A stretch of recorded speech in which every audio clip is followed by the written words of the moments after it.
Plus सी हम integration में क्यों जोड़ते हैं और उससे कुछ रिलेटेड क्वेश्चंस करेंगे और उससे रिलेटेड कुछ फॉर्मूलास करेंगे। फॉर्मूलास पे बेस्ड बहुत सारे क्वेश्चंस है और उन क्वेश्चन को समझाने की कोशिश करूंगा। I request you that if you haven't subscribed, like, share, so that you get the notification of the upcoming videos first without wasting time. Let's get started. आज में सबसे पहले बात करते हैं what is integration. What is integration? तो यहां पर हमारे पास क्या होता है इंटीग्रेशन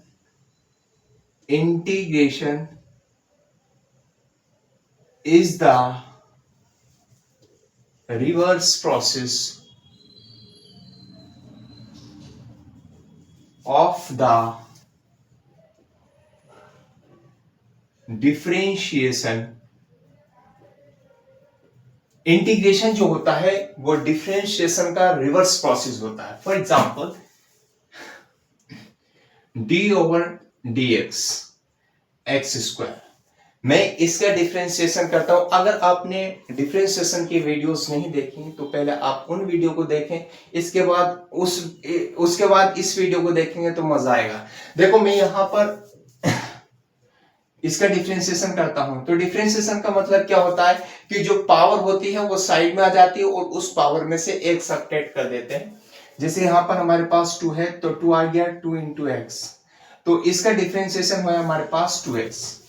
मैंने दूसरा फंक्शन उठाया d/dx x square plus 3, right. 3 हो सकता है, यानी डिफरेंट हमारे पास कांस्टेंट हो सकते हैं। और याद रखें कि जो हमारे पास कांस्टेंट फंक्शन होते हैं, कांस्टेंट का डिफरेंशिएशन हमेशा 0 होता है, राइट। तो यहां पर एक्स स्क्वायर का differentiation 2x plus 0 that is equals to 2x, right. मैंने थर्ड फंक्शन लिया d/dx x square plus 100 that is equals to, मैंने इसका डिफरेंशिएशन करा तो आपके पास आया 2x plus 0 that is equals to हमारे पास आ गया 2x, राइट। तो यहां अगर आपने इस चीज पर नोटिस किया होगा कि हमारे पास डिफरेंट फंक्शंस है। यहां पर एक्स स्क्वायर है तो इसका डिफरेंशिएशन 2x है, मेरे पास एक्स स्क्वायर प्लस 3 है तो इसका डिफरेंशिएशन भी 2x है। आपके पास थर्ड फंक्शन है एक्स स्क्वायर प्लस 100, इसका भी डिफरेंशिएशन 2x है। तो भाई ये क्या हो रहा है, ये इसलिए हो रहा है कि हमारे पास इंटीग्रेशन की क्या डेफिनेशन है, integration is the reverse process of the differentiation. कि जो हमारे पास इंटीग्रेशन होता है वो डिफरेंशिएशन का रिवर्स प्रोसेस होता है। तो अगर मैंने एक्स स्क्वायर का डिफरेंशिएशन 2x है तो अगर मैं इस 2x का इंटीग्रेशन करूंगा तो मेरे पास एक्स स्क्वायर आना चाहिए। देखो कैसे, मैंने यहां पर लिखा x square plus dx that is equals to, देखो ये जो एक्स स्क्वायर है, अब मैं इस एक्स स्क्वायर का नहीं 2x का डिफरेंशिएशन कितना आना चाहिए, एक्स स्क्वायर आना चाहिए।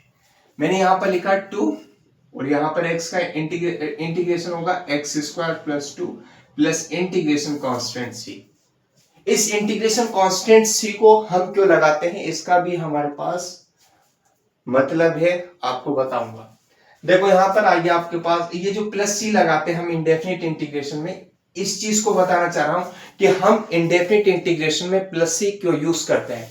देखो यहां पर 2x है, एक्स स्क्वायर आ गया यहां पर, तो यहां पर आ गया 2x dx that is equals to x square plus c। तो आपने कहा कि अगर मैंने एक्स स्क्वायर का डिफरेंशिएशन 2x है तो अगर मैं इसका इंटीग्रेशन करूंगा तो मेरे पास एक्स स्क्वायर आना चाहिए, तो भैया ये आ गया एक्स स्क्वायर, राइट, बिल्कुल सही आ गया।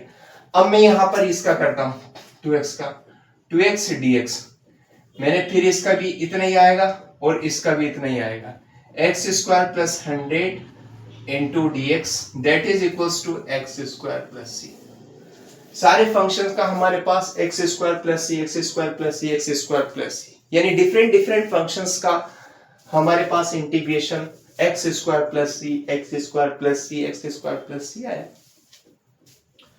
तो यहां पर अगर मैं बात करता हूं कि एक्स स्क्वायर का डिफरेंशिएशन हमारे पास 2x होता है और इसका इंटीग्रेशन करूंगा तो x स्क्वायर प्लस सी आ गया।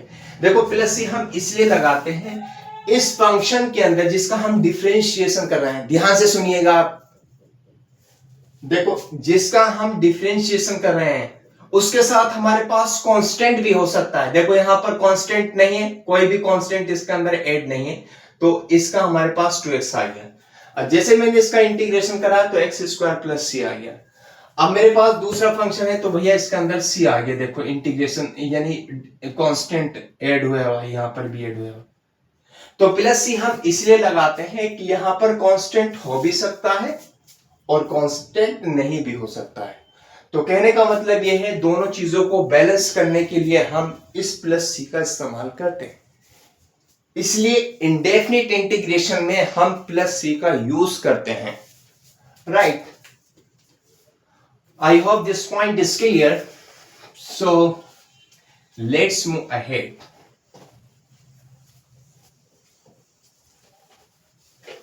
नेक्स्ट बात आती है हमारे पास, ये वाला जो साइन होता है, इस साइन को हम क्या कहते हैं? इस साइन को हम कहते हैं इंटीग्रल साइन। एक्चुअली में इस इंटीग्रल साइन का मतलब होता है सम। क्या होता है? सम और एकम्शन, एकमुलेशन। एक्चुअली में इसका मतलब ये होता है कि सपोज दैट, देखो यहां पर सम और एक्युमुलेशन का मतलब होता है ऐड करना, किसी भी चीज को ऐड करना। इस इंटीग्रल साइन का मतलब बता रहा हूं। सपोज दैट मेरे पास ये रोड है और इस रोड के मैंने बहुत सारे पीसेस कर लिए, बहुत सारे पीसेस कर लिए, बहुत सारे, राइट। अब जब मैंने इस रोड के बहुत सारे पीसेस कर लिए, अब हम पहले तो मैंने पीस कर लिए इस रोड के, अब इन पीसेस को मैं क्या करना चाहता हूं? ऐड करना चाहता हूं और दोबारा एक रोड बनाना चाहता हूं। तो पहले तो मैंने इसके पीस कर लिए बहुत सारे और फिर इन पीस को अगर मैं ऐड करके एक पूरी रोड बना दूंगा, उसे कहते हैं हम लोग इंटीग्रेशन। तो इसलिए इसका मतलब होता है इंटीग्रल साइन, यानी छोटे छोटे पीस को ये क्या करता है? ऐड करके एक बड़ी रोड में हमें ऐड करके देता है और बड़ी रोड बना देता है। कि अगर हम फिजिक्स में भी जाते हैं तो वहां पर भी हम छोटा सा पीस लेते हैं और वहां से वहां तक का उसका इंटीग्रल करके उसकी वैल्यू को हम फाइंड आउट करते हैं। इसलिए इस इंटीग्रेशन का मतलब, हमारे पास इंटीग्रल साइन का मतलब होता है छोटे छोटे पीस को ऐड करके एक बड़े टुकड़े में कन्वर्ट करना, एक बड़ी रोड के रूप में एक बड़ी रोड बनाना। एक बड़ा कोई सी भी चीज है, उस चीज को छोटे छोटे पीसेस हैं, उन पीसेस को हम ऐड करते हैं और एक बड़ी चीज बना लेते हैं, तो उसको हम कहते हैं इंटीग्रल। इंटीग्रल यही काम करता है। नेक्स्ट चीज होती है प्लस सी। प्लस सी मैंने आपको बता दिया कि प्लस सी हम इंडेफिनिट इंटीग्रेशन में क्यों लगाते हैं। नेक्स्ट बात आती है हमारे पास पावर रूल। इंटीग्रल का जो पावर रूल होता है वो आप समझ लेते हैं। देखो डिफरेंशिएशन के भी फॉर्मूलाज लिखकर चलूंगा और इंटीग्रल के भी फॉर्मूलाज लिखता चलूंगा। मेरे पास फर्स्ट फंक्शन है d/dx x raise to power n।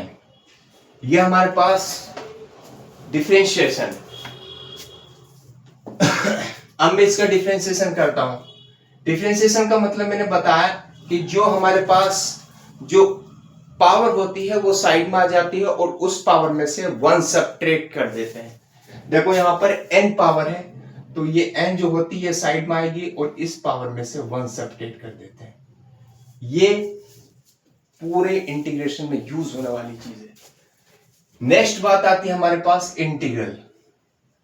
मैंने आपसे पहले डेफिनेशन लिखवाई, integration is the reverse process of the differentiation.